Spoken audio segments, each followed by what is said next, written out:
Well, good morning. It is Eric Erickson here, the day after the State of the Union. Welcome, the Eric Erickson Show across the state of Georgia. The phone number is 877-97-ERIC, 877-973-7425. Let me begin here. I've got lots of audio to play. I interviewed David Perdue 20 minutes ago. We'll get to David Perdue's take on the speech at the bottom of the hour. Let me tell you a nutshell thing here with the State of the Union last night is I actually do think, regardless of my views on the president or anything else, I think it was one of the best State of the Union addresses. And let me explain before you get mad at me if you're on the left, yelling at me for, oh, you're a sellout, you never Trumper, you sell out to the president. No. Let me explain this. And I think this is important for everyone to understand why I think it was one of the best State of the Union addresses. And I've gotten needled by a lot of people for saying this last night until I explain this point. Optics matter in the 21st century, and this is a reality TV presidency, whether you like it or not. Season 4 thus far is proven to be amazing for this presidency. And what people no longer remember are lines from speeches. I remember Ronald Reagan's speech after the Challenger disaster in 1986, and in January of 86. They slipped the surly bonds and touched the face of God. I remember that. I remember Mr. Gorbachev tear down this wall. I remember George W. Bush's axis of evil. Now, not all these lines came from State of the Union addresses, obviously. But I remember those lines from childhood, the monumental lines. We don't have a lot of soaring rhetoric in this country anymore. We don't have a lot of lines that people remember. And State of the Unions have become, since Bill Clinton, really, laundry lists of agenda items. People forget it was Ronald Reagan who started using the gallery to recognize people. There was a crash. Gosh, I mean, I was tiny at the time, but I've gone back and I've seen the speech. It was in, when was it? It was Arlen Williams Jr. Arlen Williams Jr. was on a Florida Air flight out of, there used to be an airline called Florida Air. It was, I think it was a 737. This was in the very early 1980s. The Potomac was frozen over. The plane had ice on the wing. The plane crashed in the Potomac. A lot of people died.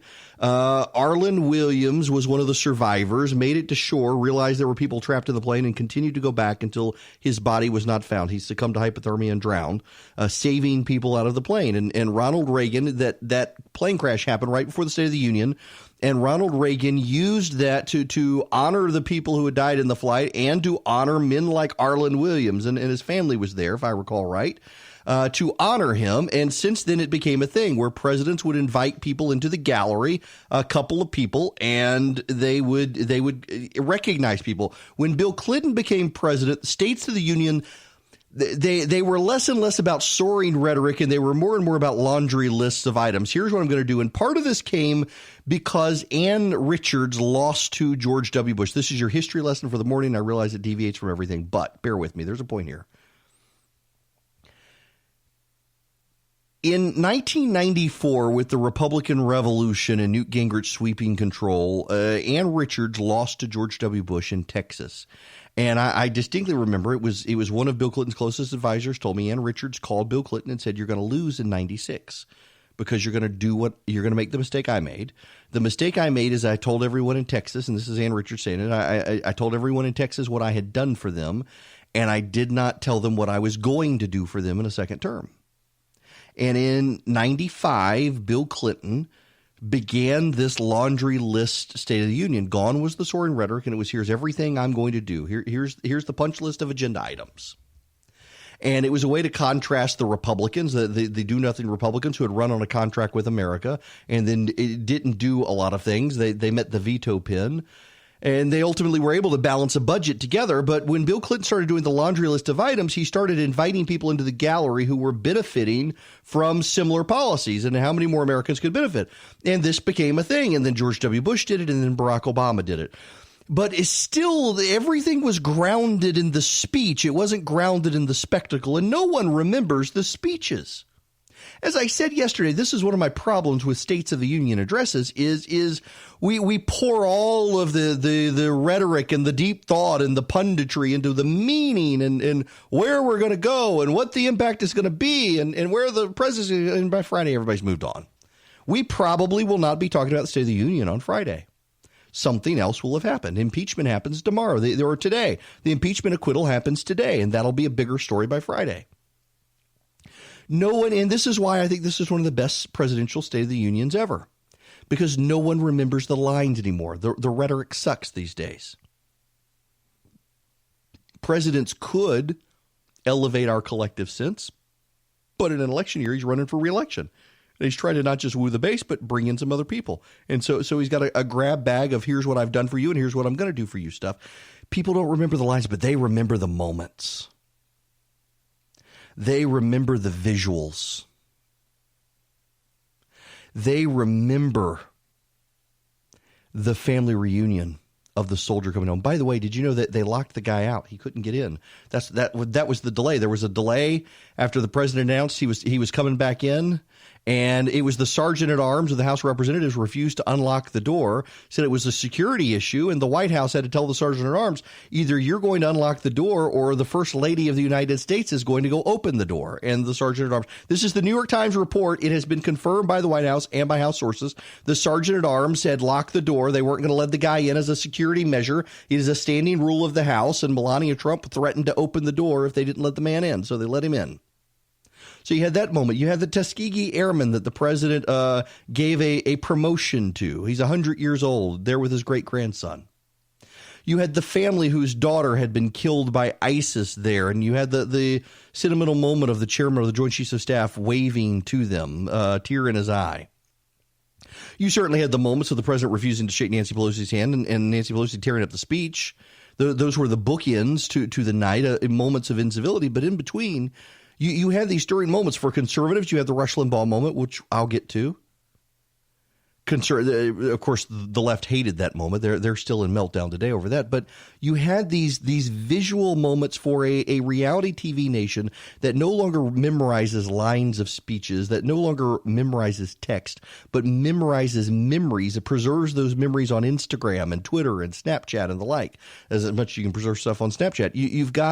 You had a president who played to that instinct. You had a president who played to the visuals in a way that no prior president, including Barack Obama, had done. That's why this was such a good speech, because 3 weeks from now, a month from now, there's not a person alive on planet Earth who is going to remember what President Trump said in that speech.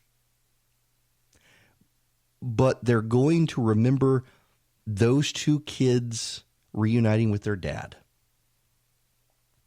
They're going to remember that mother and her child who's going to now go to a better school. And they're probably going to remember the Democrats did not clap for that black family. They're going to remember the Tuskegee Airmen. Will they remember that the Democrats did not clap for that American hero? They're going to remember those things. They'll remember Nancy Pelosi tearing up the speech, and the left will like it. Will the rest of the nation like it? Remarkably, one of the president's, it is the president's superpower. The president's superpower is he has a unique ability to make other people behave in the way they think he behaves. You think the president is a crass, vulgar person, suddenly you start behaving like a crass, vulgar person. It's striking to me that he was able to get under Nancy Pelosi's skin in the way he did last night at the State of the Union. Typically, the Speaker of the House announces to the House of Representatives, it is my high pleasure and distinct privilege to introduce the President of the United States.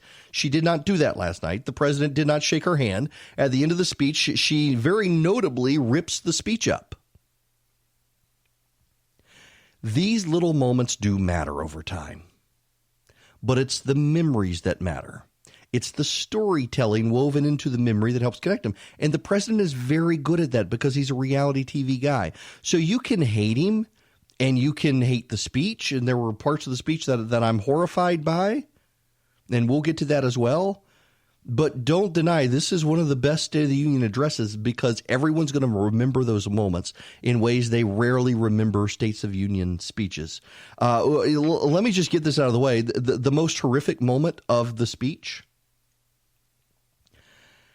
And it's bad. For a conservative who actually does care about the size and scope of the federal government, it's bad. One of the very few bipartisan standing ovation moments was we are back yet again at Infrastructure Week. We have collectively gone through Infrastructure Week so many times over the last few years. I am sickened by Infrastructure Week. And yet we continue to go back to Infrastructure Week, and all Infrastructure Week is a bipartisan commitment to bankrupting the federal government. And, you know, so it's Everett Dirksen who was credited with the line. I don't know that it was actually him, but it is a very good line. And the line was that there are two parties in Washington. There is the stupid party and there is the evil party. And they rarely get along, but every once in a while they get together and they do something that is both stupid and evil. And we herald that as a bipartisan accomplishment. And that is essentially what happened with the President's State of the Union address last night. This is a speech designed in large part to rally the mob of Congress across aisles to spend more of your money at a time that this nation is going bankrupt. And I hate that tremendously. I hate that we have a party in Washington that claims to be concerned about the size and scope of the federal government, and yet what this party does is it joins the Democrats repeatedly to spend our money that we increasingly don't have, money that we are increasingly in debt to other nations for. I talked to David Perdue a little bit about this. Now, again, David Perdue joins me at the bottom of the hour. We recorded it right before I came on air. He had to go get ready for the impeachment stuff, but it is a deep frustration to me.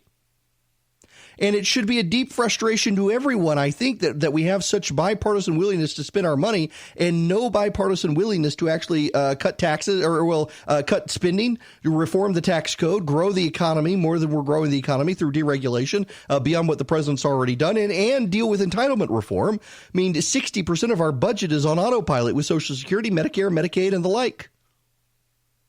And now the president wants to do more infrastructure spending. He wants to send rockets to the moon so that then we can send people to Mars. The Democrats even applauded that. I think they had visions of the president being on the first mission to Mars and not coming back, and they were excited by that. But man, what the president did last night is he began his reelection campaign. And that matters. And he did it in ways that rile up the Democrats, but actually has a lot of bipartisan street cred. I heard on CNN last night, I think it was David Axelrod saying that the sanctuary cities and no health care for illegal aliens is a moment that plays to the president's base. There's actually a ton of polling out there that is a bipartisan issue. And making the fight last night about immigration actually plays across the aisle. It actually plays well with Hispanic voters and black voters as well. That's one thing the Democrats miss, is that cracking down on immigration actually works with Hispanic voters who took the time to do it the legal way. A better tomorrow for all Americans also requires us to keep America safe. That means supporting the men and women of law enforcement at every level, including our nation's heroic ICE officers. Last year, our brave ICE officers arrested more than 120,000 criminal aliens charged with nearly 10,000 burglaries, 5,000 sexual assaults, 45,000 violent assaults, and 2,000 murders. Tragically, there are many cities in America where radical politicians have chosen to provide sanctuary for these criminal, illegal aliens. You know, that actually plays well with a lot of Americans beyond the conservative heartland. And that Democrats don't get that, I think, is a harbinger of bad things to come for them. They're having a terrible week already. But I got to tell you, one of the frustrating things, and thank goodness Charlie, who cuts up the clips for me, got rid of all the applause.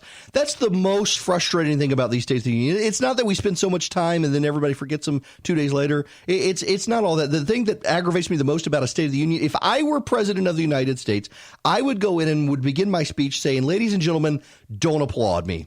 I realize it may hurt me with the crowd watching on TV, but stop. I could call you people idiot monkeys and you would stand up and applaud. Stop applauding every word that I say. And you know they would stand up and applaud when I said that.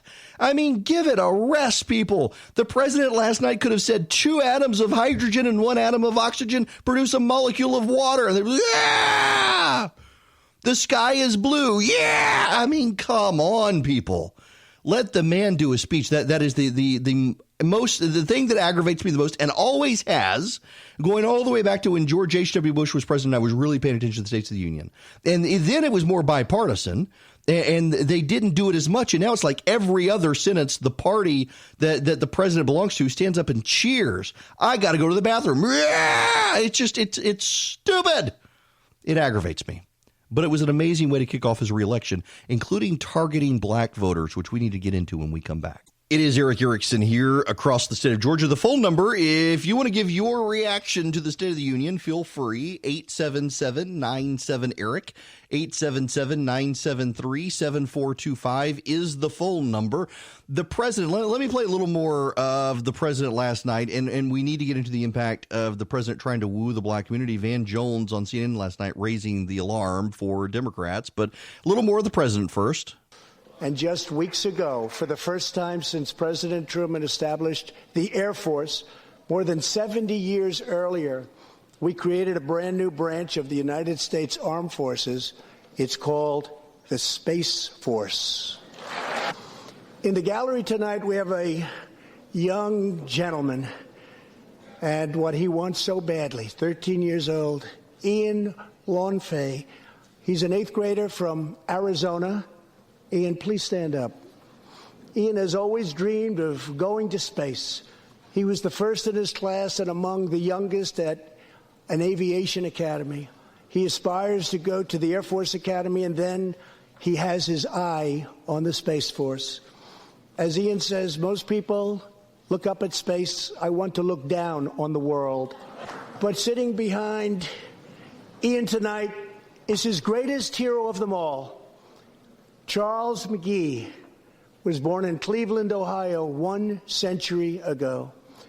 Charles is one of the last surviving Tuskegee Airmen, the first black fighter pilots, and he also happens to be Ian's great-grandfather. Incredible story. After more than 130 combat missions in World War II, he came back home to a country still struggling for civil rights and went on to serve America in Korea and Vietnam. On December 7th, Charles celebrated his 100th birthday.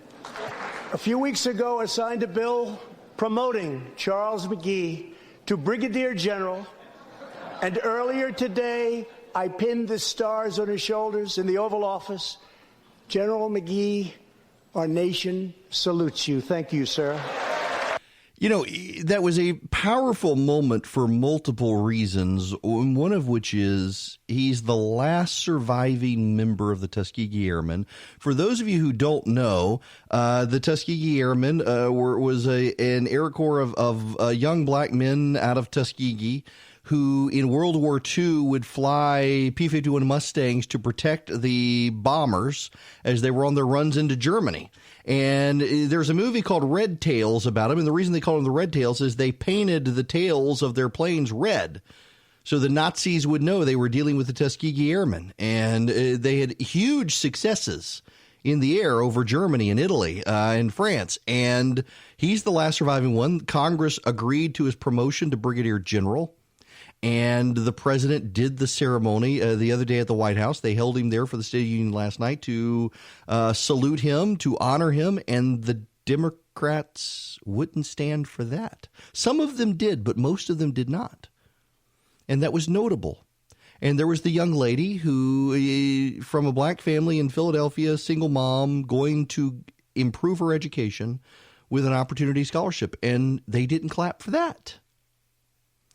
Again, that's why this speech was so meaningful, is the optics of the speech worked fully to Donald Trump's advantage, whether you like the speech or not.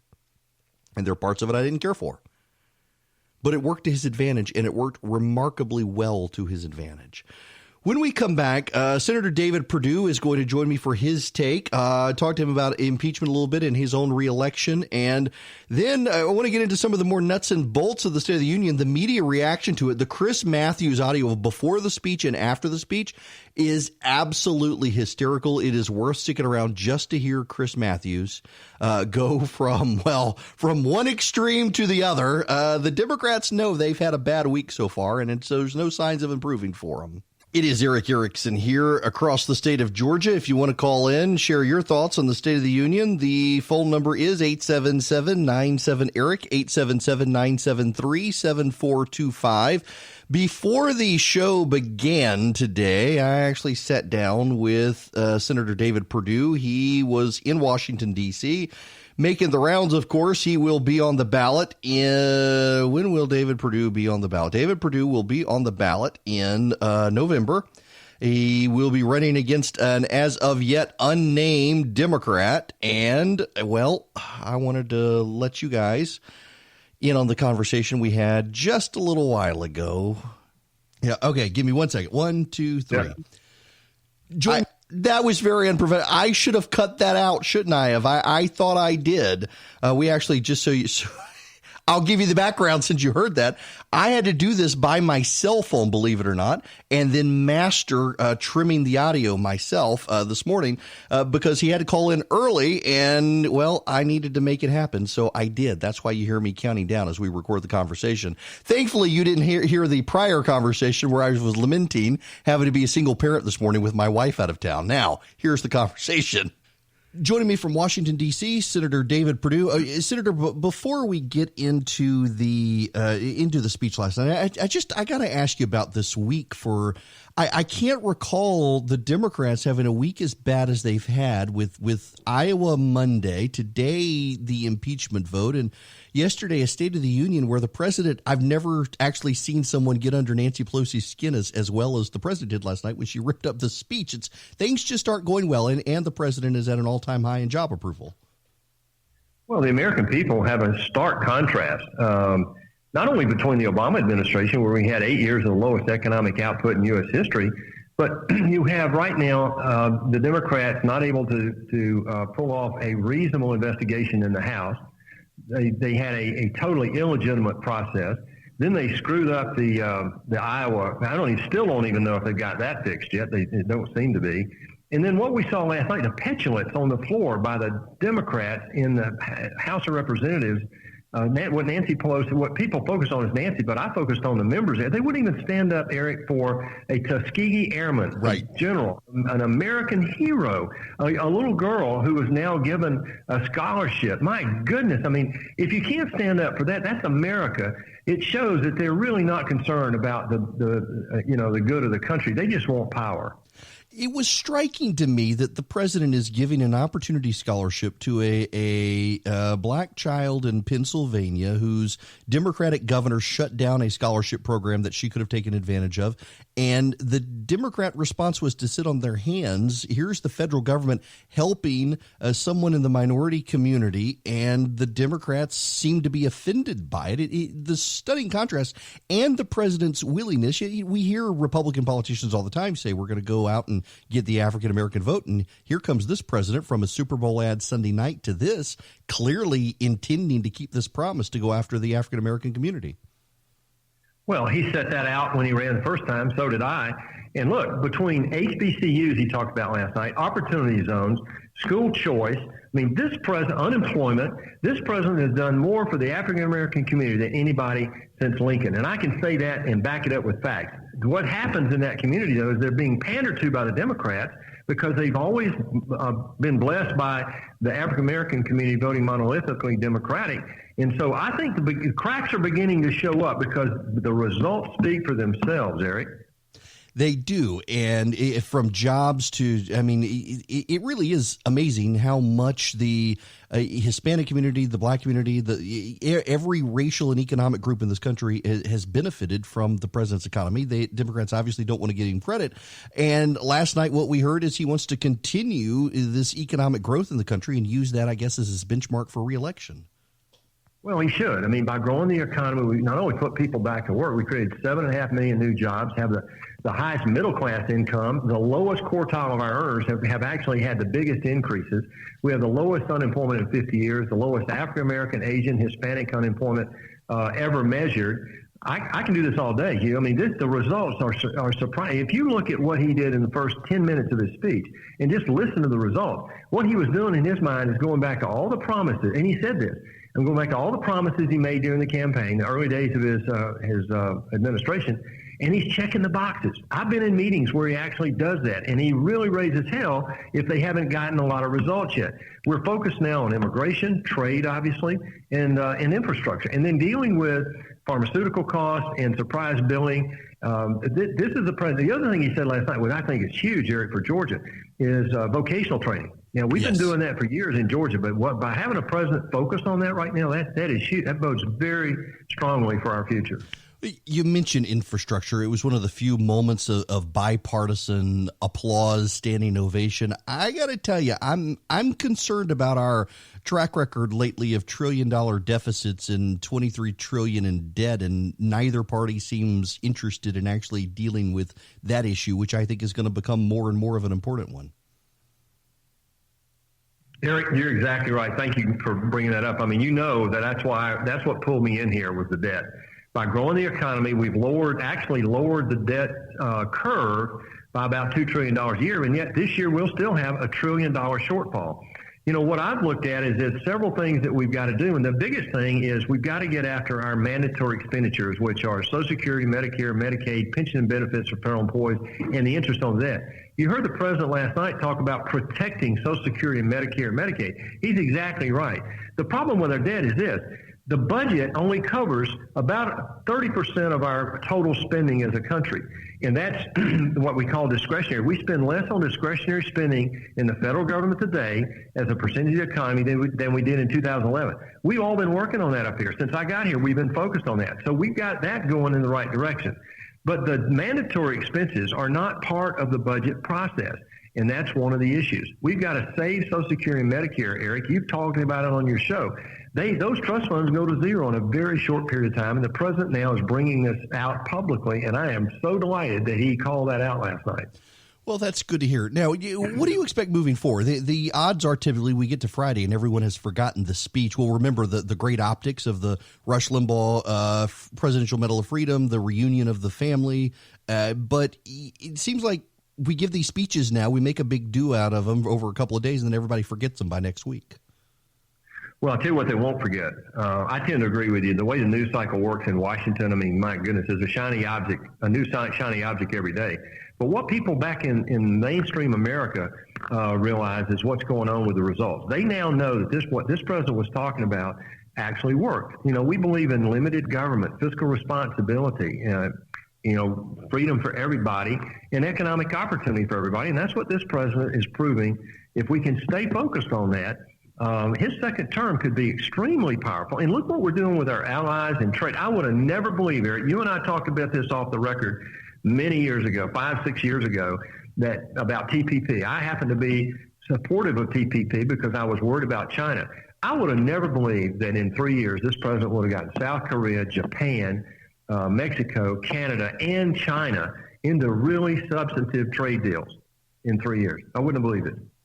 It really is amazing how he's been able to get them on board, and frankly, I think his willingness to draw a hard line with China, I've been skeptical of it. I've told you I was skeptical of it, and it turns out it worked, and it's also helping create jobs here in Georgia. Look, I know we got a limited amount of time, and I don't want to keep you, but I do want to pivot to Georgia real quick. No, I don't want to ask you about the Collins-Loeffler race because, frankly, I'm tired of talking about it. I want to ask about your race here in Georgia. The economy is going well. Everything's going well, and it seems like the Democrats in Georgia are having a real hard time trying to come up with something to go after you on, which, I mean, is to your credit. But how do you see the state of your race playing out?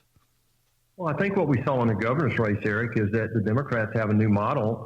They tested it in Texas in the Ted Cruz race and in Georgia in Brian Kemp's race for governor, where they put, as many as 800 paid employees on the ground for 2 years, funded by George Soros and Michael Bloomberg and Steyer and a few others.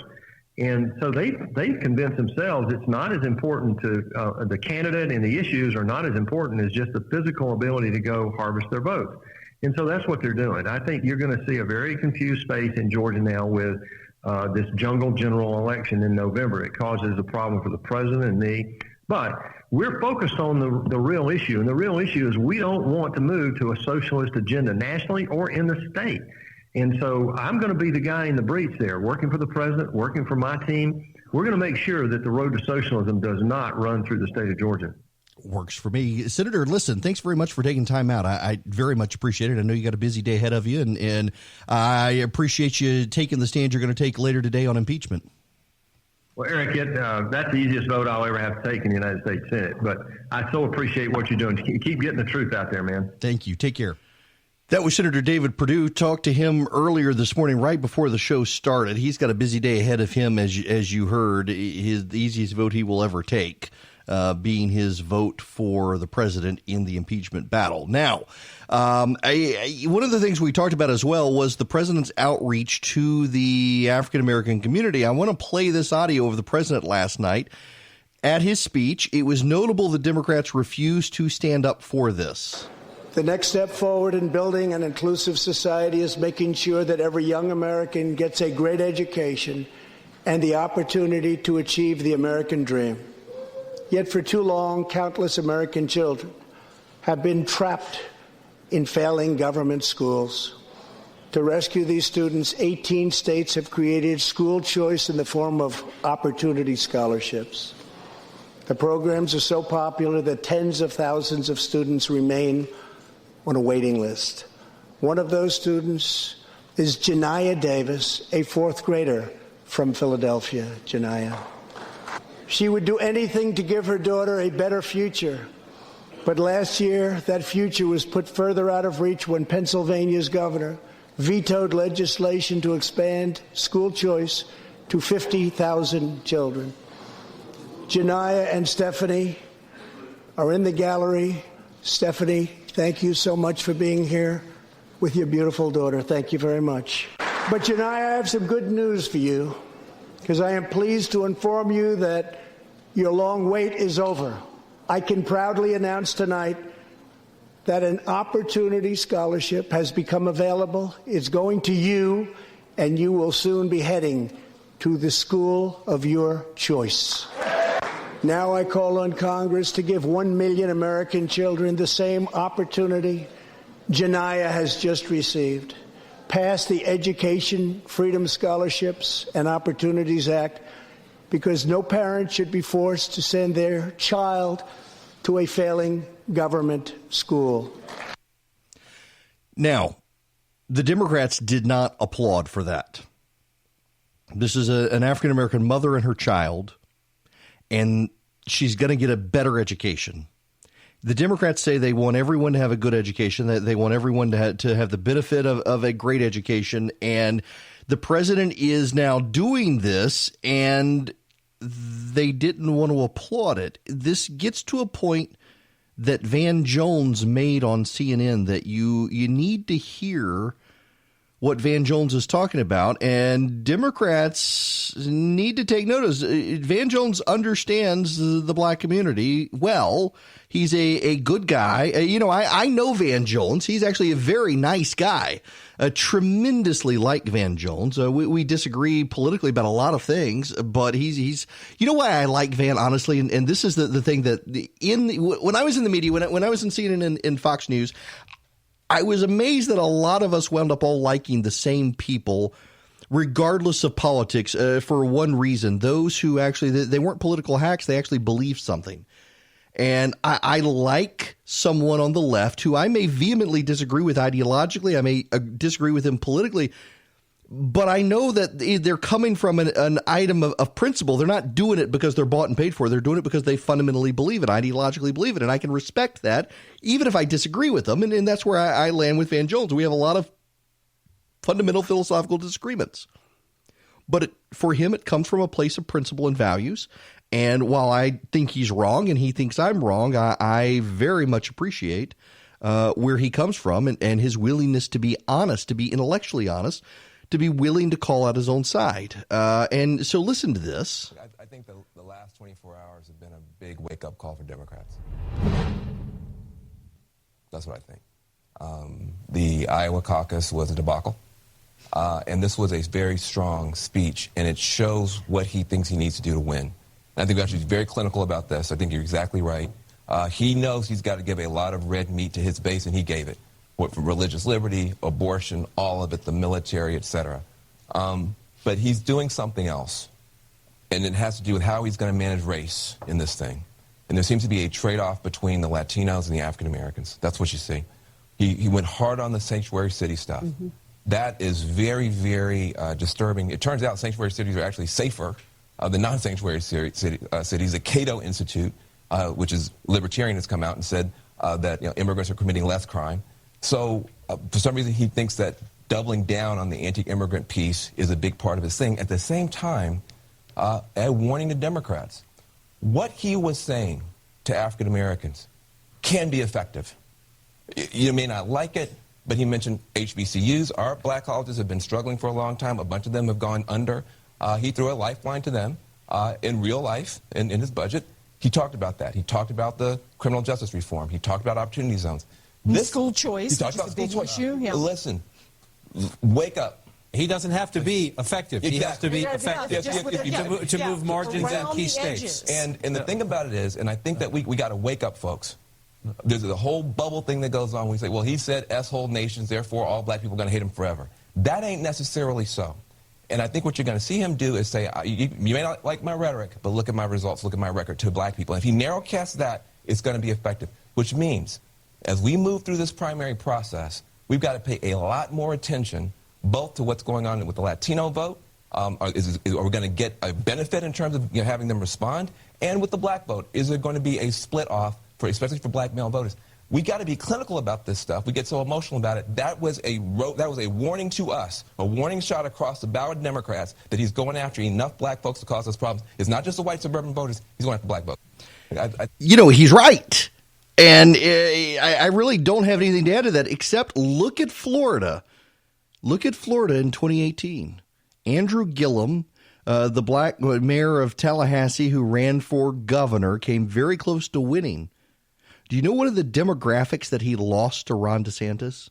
Black men. That's why Van Jones is focusing on this. Black men voted for Ron DeSantis by a very narrow margin in Florida, and that pushed him over the line. And there's a model there for the president, a path to victory for the president on that.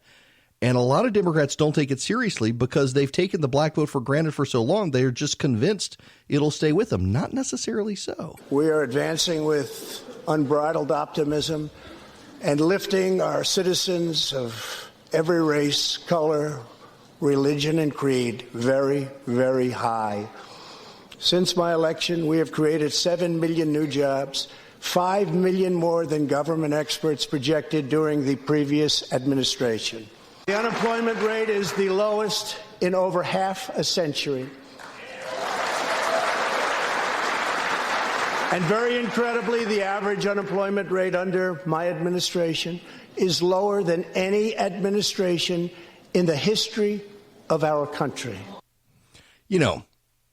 I want to read you some of the Gallup polling data. The president right now has the highest ever personal approval rating, 49%. He's got 52% of Americans favoring his acquittal, 53% of Americans approving his attack on Soleimani. American economic confidence is at a 20-year high. American national satisfaction is at a 15-year high. His party, for the first time, enjoys majority approval, first time since 2005. His party is moving into a 4-point partisan ID advantage against the Democrats. He's got a dead even split among registered voters on re-election. Now, you can dislike the president. You can say the president of the United States is a terrible person. You can say all of these things, but you've also got to recognize the fact that the president of the United States is actually doing very well right now. 59% of Americans say they are better off financially than they were a year ago. That's the highest level in the history of Gallup polling. Gallup has never actually gotten that high to 59% in 40 years. The dot-com bubble, when everyone and their kid was becoming a multimillionaire because of internet stocks, the confidence level in finances was at 58%. We're at 59%. Those are amazing numbers. Now, I would note that his party is enjoying majority approval for the first time since 2005, and that came a year before the Republican Party was wiped out in Congress. There are cautions, there are problems, there are things to be concerned about. But right now, the Democrats are having a bad week and the president's having a very good week. You might as well enjoy it, particularly with an acquittal today in the Senate. I want to introduce you guys to a new sponsor, Blue Vine. Growing a business is hard, especially when your cash flow doesn't match the speed of your growth. I've been there. Blue Vine can provide you with access to the fast funding your business needs with funding solutions tailored to you. It's an easy, fast way to help support your business growth with a line of credit up to $250,000. Whether you need money to offset upfront costs, secure inventory, or pay an unexpected expense through Blue Vine, you can help yourself and your business stay secure for any reason. There is no fee to set up your line of credit, and Blue Vine never charges maintenance or prepayment fees. And applying is easy. You just go to getbluevine.com/Eric. You fill out a few simple details, and when you're done with your application, it's done within minutes, and you can see an offer. It's not going to affect your credit score, and once approved, funds can be received in as little as 24 hours. Blue Vine has helped more than 20,000 customers and has delivered over $2.5 billion in funds for businesses. For listeners of this podcast, Blue Vine is offering a limited time promotion of a $100 gift card when you take out a loan or open a line of credit with Blue Vine. Go to getbluevine.com/Eric for more details. All you need to do is go to getbluevine.com/Eric and apply. It's quick, easy, meaningful way to help your business in as little as 24 hours. And the promotional offer is subject to terms and conditions that can be found at getbluevine.com/Eric. Hello and welcome. It is Eric Erickson across the state of Georgia. The phone number is 877-97-ERIC, 877-973-7425. I want to deal with, because between having David Perdue in the first hour and dealing with the president's actual words in the State of the Union, I got to give you some of the media reaction from the State of the Union before we get into anything else today, because it actually is somewhat funny to see the reaction and the recognition from a lot of people that, in fact, the president had a great night last night. And the Democrats have had a very bad week. Here's Chris Matthews before the State of the Union address last night. Chris Matthews on what, MSNBC now. Tonight, a man will stand in the well of the U.S. House of Representatives and tell us our country has returned to greatness. He will cite numbers attached to dollar signs, and brag. What he will not cite is his own moral bankruptcy. But just as he can count the credits, we can count the deficits. In honesty, what price do we pay for a president whose word the world knows is worthless? Ask those who gave up their savings to attend something called Trump University. Indecency. What do we tell our children of a man who breaks every rule we try to teach them, who makes fun of people's appearances, who mocks the handicapped? In disloyalty. What has it cost this country to have a leader who abuses our allies, who sidles up to the world's worst tyrants, who shows every sign of wanting to join them? Tonight, the country enters the fourth quarter of the Trump reign. He will tell us why we should love him. He will promise us the world if we only bow down and worship him. If this sounds familiar, it's happened before. You may have read about it before, probably in church. It's the classic deal with the devil. The classic deal with the devil. Well, that was Chris Matthews before Donald Trump spoke last night. This is Chris Matthews after the president spoke. I think the people where I came from will like the speech tonight. I think regular people they'll see the schmaltz, the corniness, they'll see it, but they'll like it because it's all good stuff, whatever purpose it had. And I look at something I watched Pelosi because I really respect her, like most of us do. And I watched the way she calibrated when to stand, when to applaud. And it was almost almost entirely the tributes to people, to individual people. She always felt that was the right thing to do, especially Juan Guaido. I'm telling you, Trump set up the fight. And he laid down the gauntlet tonight about him and Bernie. It's as if he was following Bernie won in popular vote out in Iowa yesterday. And there he is going after Guaido, going after socialism, obviously tying all socialism to the kind we really don't like, the tyrannical socialism of the Latin Americans like Castro. He's saying, this is going to be my enemy. Great, I'm ready to fight. So I thought that was interesting. And Pelosi stood up and applauded that. I thought that was right. She knew where this country stands. We don't like those leaders. And Bernie does. And that's a problem. Yes, it is. And the reaction, the people where I came from, they'll like this. Yes, they will like this. They will. The president had a good night, and it was very hard for anyone on TV to deny him that. Here's Chris Cuomo from CNN. Those were really poignant moments that came. I don't know if you saw them, but you should go online and look. And I'm going to talk to you about it more later on. The president in that speech tonight celebrated what this country is about for one set of moments, our diversity, how we overcome, how we come together. And Jake Tapper. Donald Trump is having a week that is frustrating lots of Democrats. They had their Iowa imbroglio, a fiasco in the Iowa caucus. We still don't know who won that caucus, and we're still waiting for results. President Trump's approval ratings, according to Gallup, are the highest they've ever been. 49% approve, 50% disapprove. That's much higher than they were when he was elected. I think his approval rating was somewhere in the 30s, and he still was elected. Obviously, he has the State of the Union. Tomorrow, he is about to be acquitted in the impeachment trial, an impeachment that Speaker Pelosi did not even want to do. Mm-hmm. So this is, for Democrats, a very, very frustrating week. Yes, it is. And here's John King. All of this from CNN, by the way.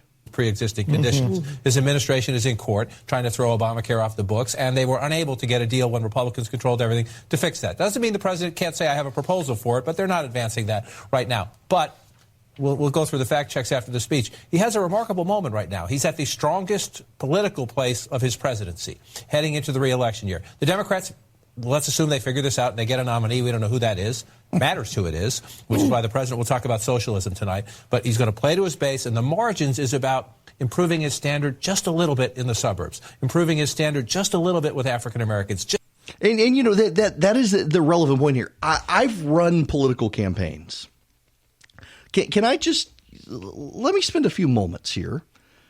Let's go off the deep end, not where I was planning to go, but then I go on a daily basis to all the stuff I was planning on not going to. Let me see if I can actually find this for you, because this is I'm kind of winging it here, but I had this moment. I know I've written this before. I can find it very quickly.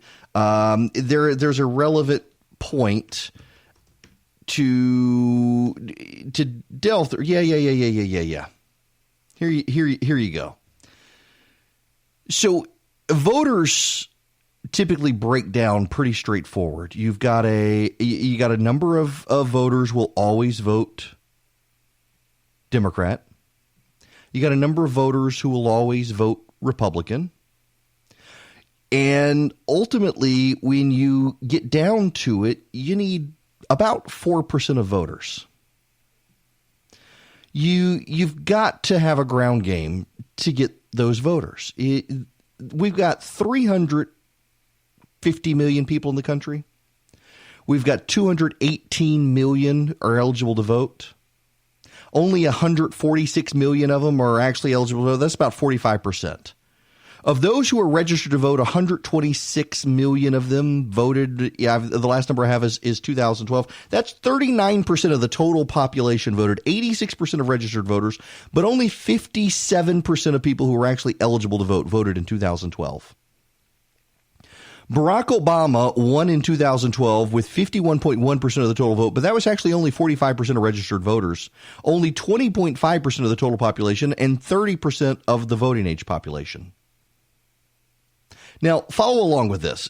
So the Leadership Institute in Washington has done this. I asked them for an update a couple of years ago, and they gave it to me. This is what it is. The average voter engagement amounts to 25% of the voting age population across time engaging in races. In other words, if the average is 25% of the voting age population regularly votes, you need 13% of the voting age population in the United States to win.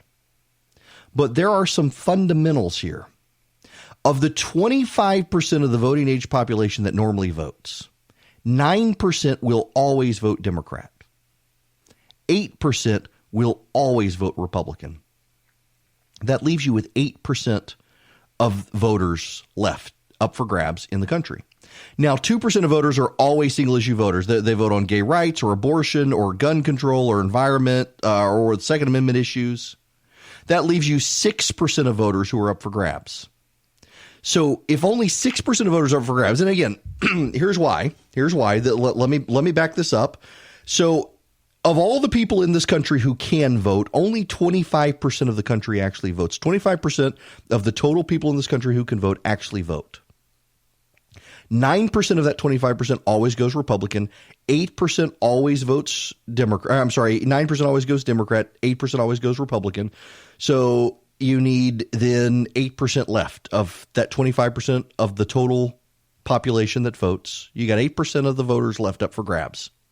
Of the 8% of voters left up for grabs, you need 4% of them, or you need 2% are going to be single issue. They're going to be abortion voters, they're going to be gun voters, they're going to be environmental voters, you name it. 2% of voters are single issue voters. There is only one issue they care about, that issue they vote on. So that means 6% of the total population is up for grabs. And you need 4% of that. That's what the president needs. He needs to persuade 4% of the total voting population of this country to vote for him. And last time, he didn't do that. He actually lost total voters to Hillary Clinton, but he persuaded enough people in key swing states to matter. Now, for those of you who are complaining about the Electoral College, keep in mind that in Iowa right now, Bernie Sanders has had more people show up at caucuses for him, but Pete Buttigieg is leading in delegates right now, and the whole thing is screwed up. A defense of the Electoral College right there. But the president, he's got to persuade 4% of the population. And last time, he lost the popular vote, but he had enough voters in Pennsylvania and Wisconsin and Michigan to help him with the Electoral College. And he's trying for that again. If the president can get 3% more in the black community, if he can get 2% more in the Hispanic community, the president can lose some of the white voters, particularly in the suburbs, who don't like him because of his demeanor and behavior and character. If the president can do that, the president can win re-election and possibly even get a popular vote. Now, I will tell you, I've talked to people who are familiar with the thinking of the president's campaign.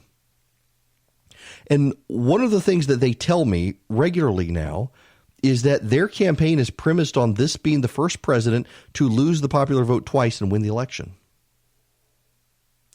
The president himself, though, wants to win the popular vote the second time. And this is a very good week for him. This is a very bad week for the Democrats. And when you look at the Gallup trend lines, now I will tell you that don't plant your feet or flag in the ground on the Gallup polling. And the reason I say that is because the last time that Republicans were as popular as they are right now in this country was a year before they were wiped out in 2006. So you've got to keep that in perspective. But what's striking is that the Democrats live now in a bubble that is largely shaped by Twitter. If you'll recall, several weeks ago, there was a story. I cannot remember where it is now, and I can't find the audio offhand. I don't want to distract myself again to do that. But there were chatter among the talking heads on television that one of Elizabeth Warren's problems and one of Kamala Harris's problems before she dropped out is that their campaigns are obsessed with what people on Twitter think. Look at the entrance polls in Iowa. Now, the reason there's an entrance poll, not an exit poll in Iowa, is because you show up at the caucuses, you stay all night. So they talk to you on the way into the room, not out of the room. But only 18% of them are actively engaged in Twitter. And yet the Democrats are obsessed with winning the war on social media, winning the war on Twitter, winning the conversation on Twitter. And it shapes the way reporters handle things. Think of all the stories we've heard in the last several weeks about Nancy Pelosi being such a strategic genius and holding the impeachment articles was such a brilliant move because it built up pressure on the Senate Republicans, and refusing to call those witnesses and making the Senate do it. It hurt the Republicans, but it didn't. The president's now more popular than he was when he got elected. The president's more popular now than when he was on the campaign trail. I mean, the president won with what, 46%, 47% of the popular vote, and he's at 50% right now in Gallup, 49 point something. He's roughly 50%. He's doing better now than he was on the campaign trail when he got elected. And it comes as the Democrats continue to do these little stunts like Nancy Pelosi tearing up the State of the Union address last night behind the president's back. The president should have shaken her hand. Let's just get this out of the way. The president should not have ignored her outreached hand at the beginning of the State of the Union, and she should not have torn up that address. Children, we can do this. But the president's handshake is now greatly overshadowed by Pelosi, and it's coming out now that this was planned. She said she was going to do it. She couldn't walk down. She couldn't back down from it. She could have won the night with the president refusing to shake her hand, but the more dramatic stunt of ripping up the speech after refusing to stand for herself, blowing up. Here's Claire McCaskill, a partisan Democrat who hates the president, on MSNBC last night. And of course, Nancy Pelosi tearing up the speech. I could argue that maybe wasn't the best idea. I think America wants everyone to get along and get things done. Yeah, Claire, you're right. This doesn't go over well for a lot of people. They may not like the president, but the president has a unique superpower of dragging people down to his level. And they can't win that way. This is something unique to the president. Tim Alberta, who wrote that great book, American Carnage, recently came out chronicling the rise of Donald Trump in the party. He had this great tweet a little while ago. Let me find it real quick. This is worth doing, worth me reading here. Donald Trump is a master of forcing opponents to play the game by his rules. Tearing up paper, staging walkouts, that stuff does not work. Just ask Rubio, Cruz, Hillary. The president's kryptonite is substance and reason. You cannot beat him at stagecraft and emotion. Remember when Warren's campaign nearly ended before it began because Trump baited her into the DNA test? Or when Biden talked about wanting to beat up the president? Now you hear the champagne popping at 1600 with Bloomberg's orange tan jokes. They can't beat the president at his own game. They got to play a different game for the president. And they're not willing to do that. They're not smart enough to do that. This is a huge advantage for the president, who, I didn't think that the president would win in 2016. I wouldn't have supported him anyway for a lot of reasons we don't need to get into. I'm certainly supporting him in 2020. And I'm not confident about 2020. Between the coronavirus and the economic warning signs on the horizon, there are things to be concerned with. If the economy tanks, it hurts the president. The one thing propping up this president more than anything else is the economy. People have clearly now kind of baked in his behavior in ways they hadn't in the past, and it's starting to now trickle through the polling. As people get over the president's behavior and they start looking at the economy, that's all helping him. His campaign hinges on the success of the economy. The Democrats do, to some degree, have to root against the economy, and that's hard for them to do. But, man, when they get down into the mud thinking they're going to treat the president the way he treats them, the way they perceive the president is treating them, it only works for the president. And they're going to have a harder and harder time. So I feel the need to say this again. Takes people. So my first name is spelled E-R-I-C-K. So when you call the number 877-97-ERIC, you got to remember there's a C and a K in there, 877-973-7425. I say that because we had somebody call in who could, let me just as an aside here, so that you understand. Eric Erickson, my dad is Eric Erickson, my granddad is Eric Erickson, my granddad's dad is Eric Erickson, my great granddad's dad is Eric Erickson. We go all the way back, a very long time. And I used to think my grandfather was making that up until I went to Sweden and met my family, and they still live in the same town, in the same houses that my grandfather's grandfather built. And they were very insistent that we got a long line of Eric Ericksons generationally, and they don't spell their name E-R-I-C-K. They spell their name E-R-I-C. And what apparently happened is my grandfather, when he was young, came to this country, jumped ship in Philadelphia, went through immigration, and the immigration officer spelled his name E-R-I-C-K, E-R-I-C-K-S-O-N. And it stuck for him and for my American side of the family. For my Swedish side of the family, my dad is fully Swedish, though born and raised in Coral Gables, Florida. And so it's E-R-I-C, if we are in northern Sweden, and it is ERICK here for our family, which is fascinating how much immigration and officers could shape things back in the turn of the 20th century. But yes, if you want to call in, it is 877-97-ERIC, ERICK. That translates to 877-973-7425, and we are happy to take your phone calls, although not necessary. I'm perfectly happy talking for 3 hours without any of you calling in, because we got a lot to discuss, including we do need to get into the Iowa situation, and we've got news in Georgia. Just so you know, we've now got over 70% of Iowa has come in, and things are looking really bad for Joe Biden. And I got to tell you, I had long maintained Joe Biden was the guy who he was going to be the nominee. And the White House also thought that he was going to be the nominee. And this is, well, not turning out for him. We also do, I told David Perdue on the phone earlier, and I may replay our conversation later in the show, depending on how my voice does. But I told David Perdue I didn't really want to talk about Kelly Loeffler and Doug Collins because I'm tired of it. But there is news on that front here in Georgia. Doug Collins is gone after Brian Kemp. He says it's a jungle primary, so now the governor could have solved that. We could do a primary, but he chose to want to veto that because he'd rather not have a primary. Well, that's on him. He said attacking Governor Kemp on Fox News this morning. This race is getting very acrimonious, and the Collins campaign tends to go after the NRSC, the Club for Growth, and now the governor.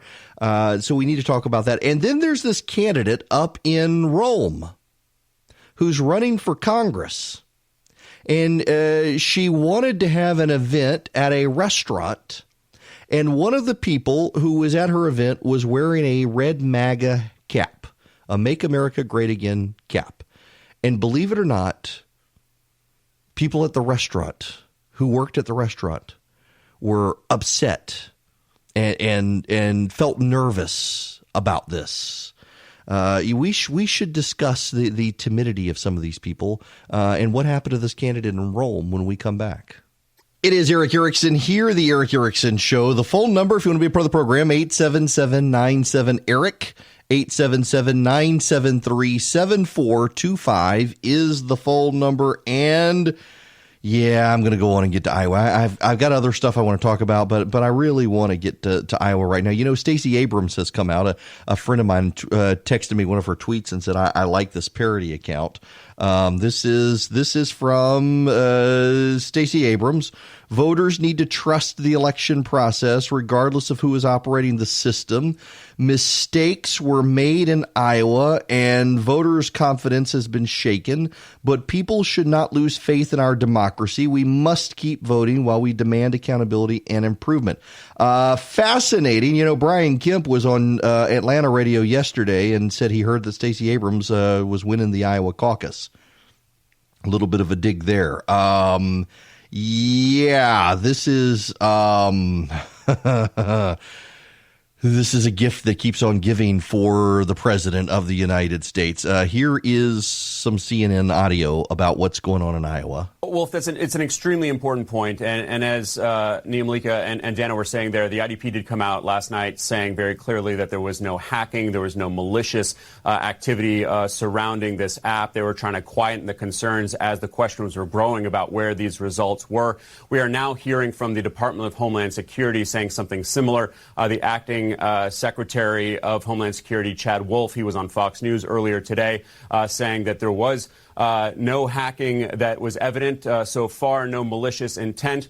What is important to note, though, Wolf, is that this app, which obviously was a vital part of the First in the Nation caucuses, was not screened by the Department of Homeland Security. DHS did offer to screen this app for hacking potential. That offer was not taken up by the IDP, so they never actually got their hands on it. Now, this isn't all that rare. The DHS does not want to be seen as intervening in states' elections. They don't want to be seen as interfering too much. So they allow the states to develop and screen and process this type of technology for themselves, often using local assets, local vendors. But this question has arisen as to why no one at the federal level has seen this. And so what DHS tends to do is they offer advice. They offer services. They offer technology. In this case, Wolf, that was not taken up by the IDP. DHS, Department of Homeland Security, did not get to take a look at this app in terms of its vulnerability for hacking. Just ponder that for a moment, please. The Department of Homeland Security reached out to the Democrats and said, hey, we will test your app for hacking vulnerabilities. And the Democrats declined. For 4 years, the Democrats have told us we've got to do better with our election security. They were given an opportunity to make sure that they could improve their election security, and that's what they did. They totally failed. That's actually a really big issue. And I mean, this is a disaster for Democrats. And the question is, who is going to be held accountable?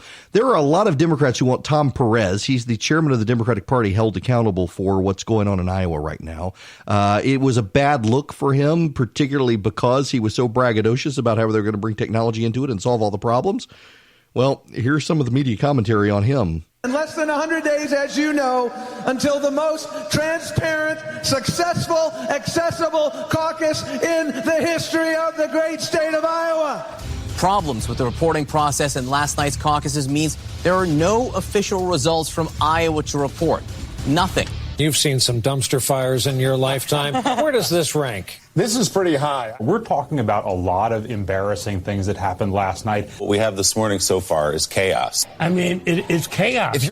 If an impeachment trial is unfolding right around the same time, the caucuses, the debates, what are you going to do? Democrats and our senators can walk and chew gum. We can walk and chew gum at the DNC. We must, as Democrats, walk and chew gum, and that's exactly what we're doing. The energy is off the charts. We'll have record turnout in Iowa. We're organizing everywhere. We're investing everywhere. And they're failing. They're failing at literally the one job that they had, which is count the votes. Yeah. Well, this is a disaster. This is an unmitigated disaster. It's a disaster. The Biden campaign ripping the Iowa Democratic Party. This is the death knell. If it's not the death knell, somebody should get fired. So we got to get Tom Perez in here and beat him up a little bit because it was amateur. It was a little league operation tonight. It's staggeringly embarrassing and really unacceptable for the Democratic Party. You can get an Uber X in Des Moines tonight in about 6 minutes. I can't give you the election results, though. Your response to that? Well, we can walk and chew gum. As I've said, walking and chewing gum. Let me assure you, Democrats know how to walk and chew gum.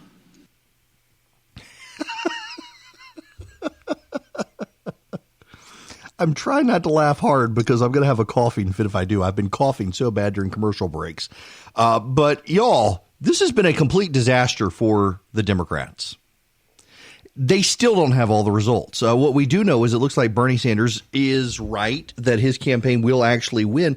If I was the Sanders campaign, I would be really livid about what has happened. It has overshadowed the complete collapse of Joe Biden. The way they released the results helped Pete Buttigieg against Bernie Sanders. It gave Pete Buttigieg justification for having declared victory on the way into New Hampshire, which I think is next week. I mean, all of this conspires against Bernie Sanders. And meanwhile, you've got a livid Sanders camp because Bloomberg is spending so much money. Bloomberg has capitalized on this. Do you know he's going to have 2,000 campaign staffers on payroll? And he's got billions of dollars. I mean, for campaign purposes, he's got unlimited money to spend. He's outspending all the other candidates combined on TV and radio. It makes you wonder what Tom Steyer is doing. Tom Steyer being the other billionaire out there. And one more from Chuck Todd on Biden, because we need to go there. I mean, let's just be honest. He's trying to say they're not, but it is going to feel contaminated to some folks no matter what. But the fact of the matter is, fourth place for Joe Biden's is catastrophic. Yeah, the mantra. There's no other way to put it. The mantra for the. It was catastrophic, and it's one of those things where I've got to, I got to eat a little crow here, a little humble pie, because I've been saying all along that Biden was the guy, and Biden should be the guy, and that's the crazy thing about this. Joe Biden should be the Democrat nominee. He was the vice president of the United States for 2 terms under Barack Obama, the most popular Democratic president we have for a very long time. Wound up being more popular than Bill Clinton ultimately. Black voters love him. Hispanic voters love him. But white voters in New England, they don't like him. And he's from Delaware. Now, technically mid-Atlantic, not New England, but still. Biden should be the guy. And we've got a very crowded field, and Biden is not pulling it off. And his donors are going to notice, and voters are going to notice. The IBEW, which has 775,000 members, just endorsed Biden this morning. That is the electrical workers union. Things like that should matter for Biden, but you get the sense that there's no reason for Biden at this point. Biden got into the race in large part because Democrats were worried about Bernie Sanders and Elizabeth Warren going too far left. And so Biden was going to get in and people were going to rally to Joe Biden. But there's no reason to rally to Joe Biden at this point. I mean, you've got Buttigieg, you've got Klobuchar, you've got Bloomberg. I mean, Tom Steyer isn't really a factor. By the way, can we pour one out for Tom Steyer here for just a minute? Seriously? I mean, this guy is a billionaire. I do believe Tom Steyer has more money than Mike Bloomberg. And Tom Steyer clearly is not in it to win it. I don't know what Tom Steyer is in it for at this point. In fact, Bloomberg, yesterday, somebody said you got 2 billionaires in the race, and Bloomberg says, who's the other one? Didn't even seem to know that Steyer was in the race, which is pretty remarkable. Steyer has been on a debate stage. I still like Andrew Yang myself. I mean, the guy's crazy when it comes to policy, but I mean, he's a nice guy.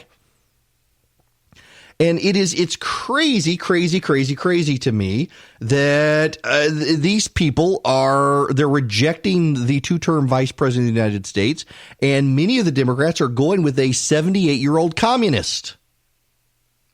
And that's causing a collective freak out on the party. But, there are a lot of people in the Democratic Party who are privately whispering. And let me tell you what they're saying. And I know they're saying it because I've had conversations with some of them. That while they don't want Bernie because they think Bernie would long-term be bad for the party in the way they believe that Donald Trump would be is long-term bad for the Republican Party, there are a lot of Democrats who are privately saying, he could pull a Trump. This could be our 2016. He could take over the party. And he could win. He could beat Trump. There are Democrats out there who think that. They think that Donald Trump was a fluke, but that you can capture lightning in a bottle, so to speak, and have a second fluke in the opposite direction. And I don't know that that's true. And there's a reason why. What do people remember Donald Trump for? Donald Trump is remembered for riding that escalator in Trump Tower, saying we were going to build the wall, round up the rapists and gangbangers from Mexico, keep America safe, and make America great again. And you can hate it, and you can say it was bad. You can say that, Donald Trump, he's such a racist. We've heard all that stuff, the deplorables from Hillary Clinton, all that stuff we've heard. What is the galvanizing message with Bernie Sanders? Medicare for all, which has wiped out Elizabeth Warren's campaign. We've got to make peace with our enemies and make our friends our enemies. Communism, socialism. We have too many options for deodorant. Bernie Sanders, there are some people who voted for Donald Trump, and the data is out there. There are people who voted for Donald Trump who would vote for Bernie Sanders. They voted for Donald Trump because Bernie Sanders wasn't the nominee. They're blue-collar workers. They think the system is unfair. They want to burn it all down, and Bernie Sanders seems to want to burn it down with a hotter flame than Donald Trump. But there are a lot of people who despise Donald Trump and recognize he hasn't wrecked the economy, and Bernie Sanders would. And that matters. The middle class matters. frankly, rich white people will matter in this election, and black people will matter in this election, and Hispanic people will matter in this election. And many of them, I mean, take Hispanic voters. They may not like the president, but this is one of the things I think the media overestimates here. You heard Van Jones. I played the clip from Van Jones in the first hour talking about black voters going for the president, and it seems like the president is going after black voters at the expense of Hispanic voters. I don't think that's true. And I think that a lot of Democrats miss this. For example, you've got a lot of Democrats out there who use the phrase Latinx. Less than 1% of the Latino community uses Latinx. In the margin of error, it could be negative number of Latinos use it. Only academic leftists use the phrase Latinx, and yet the Democrats use it. The Democrats say Latino more than Hispanic, and most Hispanic people actually identify with the phrase Hispanic more than Latino. I think the Democrats and the media have largely misunderstood the Hispanic vote in this country. And here's the other thing about the Hispanic vote in this country. Do you know that the longer a Hispanic family lives in the United States, the more likely they are to identify as white and Republican? Remember what was the who was the kid in Florida that got shot? Trayvon Martin, what was it? What was the guy who shot him, and he was a white Hispanic or white Latino or what have you? George, what's his name? And people are like, wait a second, what? He's a white Hispanic as opposed to a black Hispanic? What's going on here? The longer Hispanic family stays in this country, they tend to identify as white. They tend to identify as Christian. And they tend to vote Republican. That, frankly, is why Republicans should not fear immigration, because long-term the demographics actually work in their favor. But whether you believe that or not, the fact of the matter is that it's being tough on immigration does not hurt you with the Hispanic community. In fact, some of the staunchest allies for the president on immigration reform are from the Hispanic community. Why? Because they took the time to come here legally, and they really don't like the fact that there are people trying to cut the line to come. On top of that, you've got the Bernie Sanders campaign running this very bizarre race out there that is detached from the lives of the average middle class. Bernie Sanders is a man who wrote rape fantasies and flirted with the Soviet Union and got fan mail from Soviet commissars. That's not going to play well with middle America. James Carville and Brian Williams were on MSNBC last night talking about this. Let's listen to this in part. Speaker, get somebody in there. Now, I think this thing in Milwaukee is not off to a good start. I see all kinds of things that are very concerning there. And also, I'm just looking at the mega polling averages. I'm looking at public opinion right now. And frankly, we got to snap back and get this thing going. Or I don't even think about what would happen if we had 4 more years of Trump. But this is so far not so good. That's my analysis. As I always say, you can't run a Whole Foods race, and what I insist is still a Campbell's Soup nation. That was Brian Williams at the end. You can't run a Whole Foods campaign in a Campbell's Soup nation. And he's right. You can laugh at the line, but he's right. Democrats do have you ever been to a Whole Foods, by the way, just as a random aside? I don't have a Whole Foods near me. We got a Fresh Market down the road. There's no Whole Foods in Macon. Now, I've been to Whole Foods. I like Whole Foods. I love to grill, and they got a fantastic meat selection at Whole Foods, but it's super expensive. So there's a Whole Foods in Butthead, right across from the St. Regis Hotel, which tells you everything you need to know, the fanciest hotel in Atlanta. There's a Whole Foods, and that area is a highly progressive area in Buckhead. It is trended to the left. Everywhere there's a Whole Foods tends to be very progressive. Progressives do very well in Whole Foods because they love giving Amazon.com their money. Major Fortune 500 corporation, they give their money for their organic free-range duck. And they think the rest of the nation should be able to pay $10 for a half pound of meat to eat. And this is the way the Democrats build their campaigns now. I go to Publix, except Publix, in my family, we're actually from the South, just as a random aside. I shouldn't be going here because I should go to commercial break. But as an aside, I'm going to hijack my own show here and do this. I go to Publix. I live in Macon, Georgia. There's a Publix that I go to. It is on Bass Road near my house, and I love it. I love Publix. Publix is a great shopping experience as opposed to Kroger, which can't decide if it actually wants to be a grocery store or a freaking Walmart. You go into Kroger, and you can't find anything. There's so much stuff. I mean, it gives me the heebie-jeebies to go into a Kroger, and there's so many people, there's so much stuff. But my family is from the South.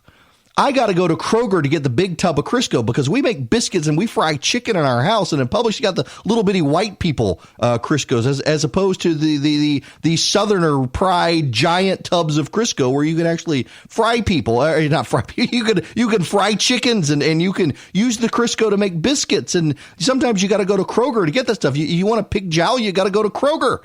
Because they understand they're in the South, and Publix is actually Florida, which is actually Yankees, but nonetheless, it's a pleasant shopping experience. But good Lord, compared to Publix and Kroger, you go to Whole Foods? Dear Lord, you got to have a corn cob up your butt just to walk through the aisle with some of those people and their lips. I mean, apparently everyone who has plastic surgery in Atlanta immediately goes to a Whole Foods, and I don't know why, but wow. The demographic of people who go to a Whole Foods, they've got a great meat selection, but you go in there and you just feel dirty by hanging out with those people. I don't know. I just go to Amazon, but I go to Publix. I go to Kroger for the big tubs of Crisco, though, because we fry chicken and make biscuits in our house. We're real people. I would be remiss if I didn't note that today's show is brought to you by Dynamic Money. My financial advisor of all things is Chris Burns at Dynamic Money. He also guest host. He's a friend. We got to be friends in the process of him teaching me. But y'all, I'm terrible at budgeting. I am. I suck at it. I used to be good at it, but along the way, as I got better and better at focusing on radio and everything else, I got worse at doing all the financial stuff. And it was great to finally, we were headed to the Dave Ramsey course. There's a church near us that was going to do the Dave Ramsey school. And several people said, hey, you should go talk to Chris. He's local. He does that sort of thing. And you know, one of my hesitancies with the Ramsey stuff was no credit cards. And I travel a lot. And I know I need a credit card and went with Chris. He's been fantastic. Teaches how to budget. I got all sorts of accounts I didn't know you could set up and do stuff within your bank to make sure money's pulled out and put into accounts to build an emergency fund. I had no idea I could do all this stuff. And he's been teaching us. I still got a ways to go in this, but Lord, he and my wife have conspired against me as well to make me go on a vacation for spring break. I normally don't go on vacation because, I mean, there will be days that I got to miss for work and stuff, but I hate taking time off because this is really fun for me. And so now they've apparently even set up an account and put money in it, and I got to go on a vacation, and I've already got money, and so I don't have to be stressed out about paying for it. So that is all to say, if you need to learn money skills, they can even do it over FaceTime or video chat with you. You don't even have to go to Atlanta, where they're headquartered. But go to dynamicmoney.com. Y'all, Chris Burns and his team, I cannot recommend them enough. If you want to, they can handle your retirement. They're not commissioned. It is a flat fee base, so they're not going to try to sell you stuff that makes them money. They're going to help you. And dynamicmoney.com, good sponsors of the show, good people, and they can actually help you get sound financial footing and get a retirement plan. Okay, a word for a sponsor. You know the old joke, a CrossFitter, a vegan, and an atheist walk into a bar, and we all know because they wouldn't stop telling everybody. Well, I feel compelled to tell you, I have finally started going back to CrossFit to get in shape, and it's great. I've lost 15 pounds, but I don't go every day, and one of the things that you can do at home is what I do, and that is discover Echelon, which is actually a really cool multimedia platform and equipment. To get in shape in 2020, you don't have to join a gym. You don't have to pay a ton for overpriced fitness equipment. You don't have to pay a ton for a Peloton. The best way to get in shape is with Echelon. Go to echelonfit.com, discover their EX1 connected fitness bikes. It offers high quality at home cycling experience at less than half the price of the Peloton. They've got other awesome equipment as well. They've got live and on demand studio classes. They've got one of those awesome mirrors. You can do it on TV. It's great. Go to echelonfit.com/Eric. Learn about their limited time free Apple iPad and complete details of this exclusive offer.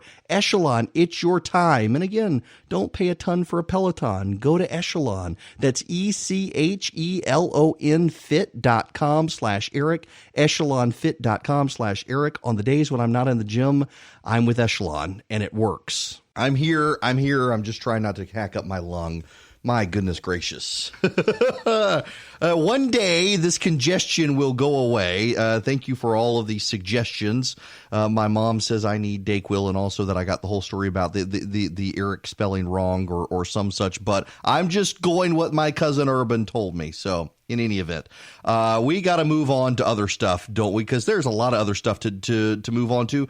One of the things that I want to talk about, and yes, I will get into some of the Georgia stuff. You know what? Actually, let me We are just in Georgia right now. It is my dream to have a nationwide, highly influential syndicated radio show. But we've started small in Georgia. We're doing it all ourselves, which reminds me, if any of you are retired and want to be a small ad guy trying to help us build up our ad revenue and whatnot, shoot me an email, eric@theresurgent.com. But now, the governor of Georgia, Brian Kemp, has said he wants to get rid of a lot of the standardized tests.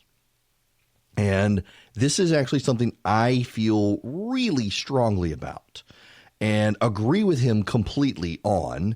And you need to understand why it is. So I've got relatives and friends who are teachers. And my relatives and friends who are teachers tell me that they feel more and more like they are bureaucrats and less like they are teachers.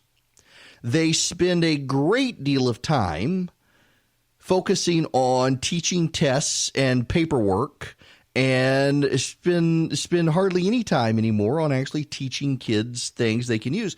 You know, here's just as a random aside that is actually directly related. So I went to law school. Went to Mercer University School, the Walter F. George. For those of you down in Macon, it is the Walter F. George School of Law. And the fact that the PC nicks there at the law school, the hippie politically correct professors there don't want to call it the Walter F. George School of Law and come on with this whole name. We're just calling it the Mercer University School. It is the Walter F. George School of Law, by God. And that's what it used to say on the sign until you politically correct nonsensical people decided that I'm offended by the name of the law school that I willingly worked at forever, knowing who this person was until it was safe for me to decide that I'm brave enough to be with everybody else in PC culture. It's just garbage. It is the Walter F. George School of Law. I went there. And one of the things that I realized quickly in law school was that you're not actually learning the law in law school. I learned very little law in law school. I learned how to rethink. You can't learn the law. The U.S. Code is massive. On top of the U.S. Code, you've got the Georgia Code if you're a Georgia lawyer. And so what you do is you learn how to research and you learn how to think and you learn how to argue and you learn how to put your words on a page and have them make sense and be persuasive. And you certainly do learn the basics. You learn contract law and you learn property law. And I did I wanted to do transactional law. I didn't want to be in court. I did a lot of transactional work. I did securities and bankruptcy. I did estates. And that is largely where I decided to do a lot of practice. And it was remarkable how law school was the most challenging educational environment I'd had since I grew up in elementary and middle school and into junior high school. And the reason I say that is I grew up in Dubai. I went to an American school, and just to put this in perspective for you, my biology textbook in 8th grade was the same Biology 101 textbook that my freshman year of college had. That gives you kind of a level of where we were academically at the school abroad. I was actually shocked. Now, obviously, it was updated. It had been a number of years, but it was the same book. My 8th grade biology book and my freshman year in college biology book, same book. It was remarkable to see when I moved back to public school in Louisiana after having grown up in Dubai. I spent most of my day sitting in the front office. I kind of ran the school. It was actually kind of funny. You wanted to get into school late, I was the guy. It was interesting, and it was remarkable to see. We took one standardized test a year, and then I got to Louisiana, and you took like 3 standardized tests a year. And now in some schools you take 5 standardized tests a year. And you no longer learn to think. I had to go to law school and relearn how to research and think and stuff. And the governor is concerned, and teachers I talk to all the time are concerned that teachers have become automatons who just give tests, and students are automatons who just take tests. And there's no real academic learning. You learn how to take the test. And the governor wants to change that, and I really commend him on doing that. I commend the governor on wanting to get rid of all these tests. Frankly, if I were king for a day, hang on a second. I muted my microphone to clear my voice. If I were king for a day, here's the thing I would do. I would do what I did growing up in Dubai. We would take a standardized test. At the time, it was the Stanford Achievement Test. It's now, I think, the California Achievement Test. They rebranded it. You can do the Iowa test. But they would use that test. I know this is horrible. You're not supposed to do this in America. They would use that test, and then they would place you in the next grade in a classroom based on similarly situated kids. So all of the kids who did poorly in math would take math together in a smaller class with a really good teacher. The kids who were in the middle, they had a larger class working on the averages, and the kids who were excelled would have an advanced class with another really good teacher. And same with English. And so the kids who weren't great at math in the smaller class environment could excel in the next year. If they got a little better, they could be shifted into the mid-sized class with more kids. The kids who continue to do poorly based on the achievement tests would get remedial help. It was fantastic. And you're not supposed to do that in this country, I've been told by people. And that's why you should take a standardized test. See not just where you are, but also where you need to be the next year. But we don't do that anymore. It's all about grading the school and grading the teacher, not actually helping the kid. And that's the problem. So good for the governor doing that. Phone number here, if you want to be a part of the program, 877-97-ERIC, 877-973-7425. Robin from Middle Georgia, you are next. Welcome. Yes, I'm glad to be on the air with you. This is the first time talking to you, and I'm listening from what you've been saying. But I noticed now, as far as the Google education, that's what I see now. Need students now getting a Google education. Right. That is that they don't know anything about anything, so they just call up on Google to find out the answer. But that ain't what I call you about. I was calling you about what if the Democrats decide to filibuster the process is this afternoon about the acquittal. They convict him. They would filibuster on that process. What would happen if that's they a decide great to? question. So the answer is you're not allowed to filibuster an impeachment vote. It's actually prohibited in the Senate rules. The impeachment trial operates outside the parameters of the standing rules of the Senate. Now, there are standing rules in the Senate that apply to impeachment, but those standing rules of impeachment say they'll create rules for each impeachment. They'll model them on the standard rules, but they prohibit filibuster. So each person is allowed to give a speech. Each person is allotted time to speak. And once all the speeches are up, they vote. They can't actually filibuster. They divide up the clock. In a standard Senate speech, that's such a good question, Robin. Thank you. In a standard Senate setting, when the Senate yields to a senator to speak, that senator can speak for as long as he wants to speak. With impeachment, you actually are allotted a certain amount of time per party. And if one senator uses up the entire clock for that party, no one else on that side can speak. And at the end of it, there's a vote. Mitt Romney is signaling he'll be one of the last people to speak. He'll speak at 2 o'clock this afternoon. The vote will happen this evening, well after we are off air. And they're going to acquit the president. Susan Collins has come out today and said she's going to acquit the president. Lisa Murkowski is going to acquit the president. Lamar Alexander is going to acquit the president. That leaves Mitt Romney as the only undecided Republican, and he, too, is going to acquit the president, from what I'm told. Joe Manchin of West Virginia is going to acquit the president, from what I'm told. And there's a wild card in Kristen Sinema of Arizona. Did y'all see Kristen Sinema at the State of the Union last night? She stood up a lot with the Republicans, and it's made a lot of progressives mad. Now, the crazy thing here is Kristen Sinema, don't be too enamored with her, because she is an opportunist. Remember, Kristen Sinema was a Code Pink marcher. Kristen Sinema, you know Code Pink. Code Pink, they're the protesters who actually dressed up as giant female body parts, dressed in swirly pink lacy fabric design. Well, it looked like pink hot dog buns, but it was supposed to be something else. And Kristen Sinema was one of those Code Pinkers. And now she's a middle-of-the-road Arizona senator who makes John McCain look even more partisan as a Democrat than he already did. She replaced McCain well, I guess she didn't replace McCain in the Senate. She replaced Jeff Flake in the Senate. But she was standing up with the Republicans and cheering, and it makes you wonder, who is the real Kristen Sinema? Was she just an opportunist as a Code Pink warrior or what? But she certainly supported the president last night, and there's a big question as to whether or not she will go on with the Democrats and side with them over the president of the United States. By the way, as a programming note, Jerron Smith works for the president, is the assistant to the president, and the deputy director of the Office of what is it, American Innovation. And he's going to join me at the bottom of the hour to talk about the State of the Union address. We will work our way back to that.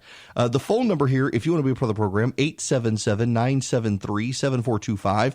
I want to jump back into other news. There's actually some breaking news I want to get to that involves, of all things, the Religious Freedom Restoration Act. You don't hear a lot about that. The Democrats hate the law, and it turns out that law just helped a bunch of progressives avoid going to jail. I will explain when we come back.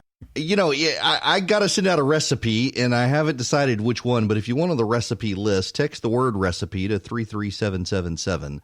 And I will, it's probably going to be tomorrow when I send it out. And I will be here, just so you guys know, you may be hearing my voice some on NPR in the next week.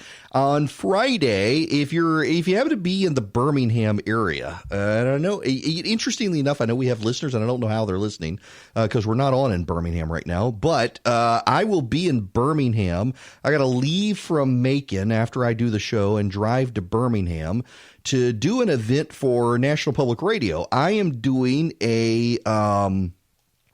it's a conversation with someone on the other side, someone on the political left, essentially to show that it is possible in this day and age to still have civil conversation with people with whom you disagree, and to talk about how your worldview is formed, and that there's no problem with a conservative worldview or a progressive worldview. It's how you were raised and your experiences in life that shape you. And so I'm excited to be a part of it. It was a real honor that they asked me to be a part of it. And you'll be able to hear it, I guess, on different radio stations around the country. We'll be running. We'll play part of it here as well. It will be at the University of Alabama, Birmingham, February 7th. I think it starts at 7 p.m. in Birmingham, which I rarely ever get to go to Birmingham. So I'm excited to head over there. Now, other thing to run by you guys is this story. The Dispatch has it from David French about RFRA. You will recall, if you will, that the Democrats are opposed to the Religious Freedom Restoration Act. In fact, here in Georgia, the Speaker of the House, David Ralston, has been conspiring with Democrats for a number of years to block passage of the Religious Freedom Restoration Act. And several years ago, Nathan Deal had campaigned on passing the RFRA.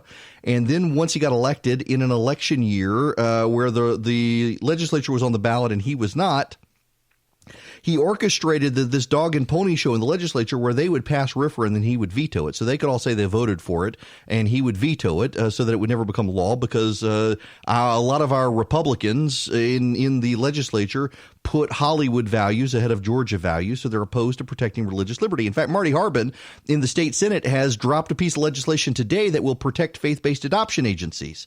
There's growing persecution around the country of faith-based adoption agencies. A lot of Democrats want to shut them down. Harbin wants to protect them. I don't know that it'll make it through the state house as long as David Ralston is there. But in any event, RFRA, the federal version of RFRA, has protected a bunch of progressive activists. A federal court in Arizona has reached a decision about those progressive activists who were trying to leave food and water in the desert for illegal immigrants. Let me read you what David French says. Federal court in Arizona reached a decision Monday that perfectly illustrates RFRA. Using RFRA, it overturned the conviction of 4 people affiliated with the Unitarian Universalist Church who were prosecuted for violations of the regulations governing the Cabeza Prairie Wildlife Refuge. The defendants were convicted after entering the refuge without necessary permits and leaving supplies of food and water in an area of the desert wilderness where people frequently die of dehydration and exposure. They were trying to save the lives of illegal immigrants who were making their way across one of the most extreme environments in North America. The 4 volunteers argued that their actions, taken with the avowed goal of mitigating death and suffering, were exercising their religious faith. The case represented a classic application of RFRA. At issue was a generally applicable federal criminal regulation. It did not specifically target religious faith, but in this instance, it burdened the free exercise of the defendants' religious beliefs. The defendants came from varying religious backgrounds, but they each testified to the sacred and spiritual nature of their effort to save human life. As the court noted, the depth, importance, and centrality of their beliefs caused defendants to restructure their lives to engage in this volunteer work, and these progressive activists were protected because of RFRA, or the very RFRA that some Republicans in Georgia don't want to pass. Remarkable. Let's go back to the phones. Justin, you're up next. Welcome to the program. Oh. Hi, Justin. Excuse me for a second. I got to swallow. All right. I'm at lunch right now. Hey, well, you Okay, do that. I've been coughing, so go for it. Okay. I was in the Air Force for 20 years, and I've been at Robins as a civilian for 20 years. I am a severe dyslexic, but I have been very successful in my career as far as what I do. My only trouble is with standardized testing, that multiple choice is a death knell to anybody with my condition. Mm-hmm. Now, I don't mind standardized testing, but what I would like to see is an alternative if you cannot pass a test. Look, I If they think can that's give you a test a different way. I agree with you. And now there are more and more schools actually that are doing that, but they got to get all sorts of special exceptions. My understanding is that there's all sorts of paperwork they got to go through to be able to do that. You're right, and there are kids. I mean, dyslexia is something. I mean, so you're at Robins Air Force Base. You're working there as a civilian employee. And people, I've got plenty of friends who have dyslexia, as a matter of fact. And my wife actually has what's the different one? It's not dyslexia for words, it's for numbers. I can't say it's dyslexia, but basically it's trouble with numbers. My wife does that, which is why she doesn't balance the checkbook. And she's had this forever. Yes. I shouldn't say that. Someone's going to say, oh, your husband's talking about you. People listed. But seriously, the letters are numbers. And yes, you're right. Justin, thanks very much for the phone call. And that's something that our rote standard education in this country does a terrible job of dealing with situations like that, unless you go through special ed. And if you've got dyslexia or you've got the dyslexia for numbers, you don't need to be in special ed. But sometimes you got to be, and Justin's right. And we have pigeonholed ourselves in this country so much. And for those of you who just turned in, you're wondering, how did I get from RFRA to this? Well, at the beginning of this hour, we're pointing out Governor Kemp is now leading the charge through reform of education in Georgia. He wants to get rid of a lot of the standardized tests. He wants to narrow down the standardized tests that are necessary in the state, and he wants to use them more to assist students as opposed to punishing teachers. And frankly, there is a real issue in this country and in this state where teachers are being punished because kids are doing bad on standardized tests, and the teachers, they can't be babysitters, and that's why they're getting punished. The kids are coming from failing homes. They're hungry. Some of these kids, they're having to take care of their brothers and sisters and get them ready for school in the mornings. They're from broken homes, and the teachers are getting punished for these kids coming from broken homes and unable to sit and concentrate and take a test. And that's unfortunate. And good for the governor, really committed to improving teachers out there and their lives in schools. Man, I think that's going to go a long way for him come 2022. When we come back, we got somebody from the White House to talk about the State of the Union. Well, it looks like Doug Jones, the senator from Alabama, is going to vote for conviction of the president in the impeachment, and that is going to ensure his defeat in Alabama. And it looks like Jeff Sessions, I think the last polling I saw, Sessions may very well reclaim his seat. Fascinating dynamics at play there. We're going to have a bipartisan. We have so few moments of bipartisanship in Washington, and it's remarkable that the president's impeachment will wind up being a bipartisan moment of acquittal for the president of the United States, in the same way that the only votes for impeachment in the House were partisan. It was a bipartisan vote against impeachment in the House. It'll be a bipartisan acquittal in the Senate. That should send a message to the brilliant minds of the Washington press corps who said Nancy Pelosi was a strategic genius, and her strategic genius, strategery, has gotten President Trump his highest approval ratings in office. Between her and the economy, and then tearing up that speech last night. Even Democrats today are saying it was bad form.